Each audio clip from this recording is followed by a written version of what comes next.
Sequencing DNA in Space, presented by Science at NASA. Ever since the first strands of DNA were sequenced in the 1970s, researchers understood the profound significance of analyzing genetics for a wide range of medical and biological research. DNA sequencing is used to identify forms of life, to study how different organisms are related and how they evolved, to pinpoint genetic diseases in individuals, and to develop pharmaceutical treatments for maladies. It's even used for crime fighting. Now, thanks to an experiment just delivered to the International Space Station, it may be possible to do all these things in space. On July 20, 2016, a SpaceX Dragon supply ship docked with the ISS carrying thousands of pounds of supplies. Among the items on board was a handheld DNA sequencer named MinION. Developed by Oxford Nanopore Technologies, MinION works well on Earth. NASA's biomolecule sequencer investigation will find out if it works just as well in microgravity. Kristen John of NASA's Johnson Space Center says, "The goal is to take a technique widely used here on Earth and test it in the spaceflight environment of the ISS, so that one day it could possibly be used in crew health applications or even for the detection of life on Mars."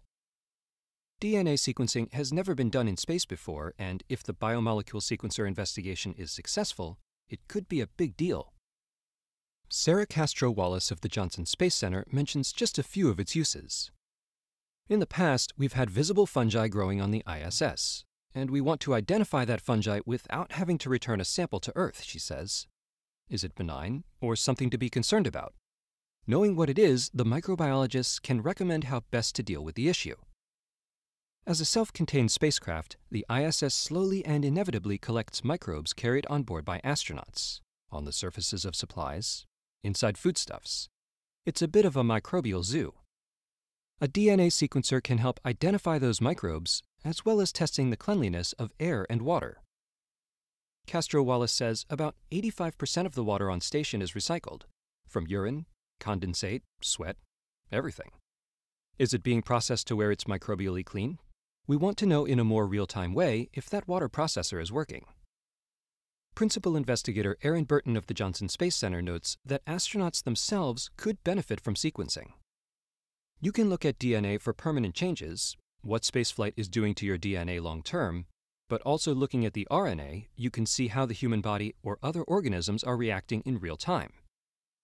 During the biomolecule sequencer investigation, crew members will sequence the DNA of bacteria, viruses, and rodents from samples prepared on Earth that have known genomic characteristics. Researchers on Earth will run parallel experiments on the ground to evaluate how well the hardware is working. The USB-powered sequencer, about the size of a small candy bar, is tiny compared to the large microwave-sized sequencers used on Earth. Castro-Wallace says most sequencers in Earth-based labs involve optics, fluorescence, lasers, and other vibration-sensitive components that are not suited for spaceflight or microgravity. There is huge power consumption at play with those as well. MinION, on the other hand, has minimal moving parts and plugs directly into a laptop or tablet, which supplies power to the device and collects the sequencing data. Unlike terrestrial instruments whose sequencing process can take days, this device's data is available in near real time. Analysis can begin within 10 to 15 minutes from the application of the sample. Burton says the space station and Earth are on opposite ends of a gravity continuum. So if the device works on Earth and in microgravity, then it should work in any environment in between, like an asteroid or Mars. Let the sequencing begin. For updates from the International Space Station, visit www.nasa.gov/station.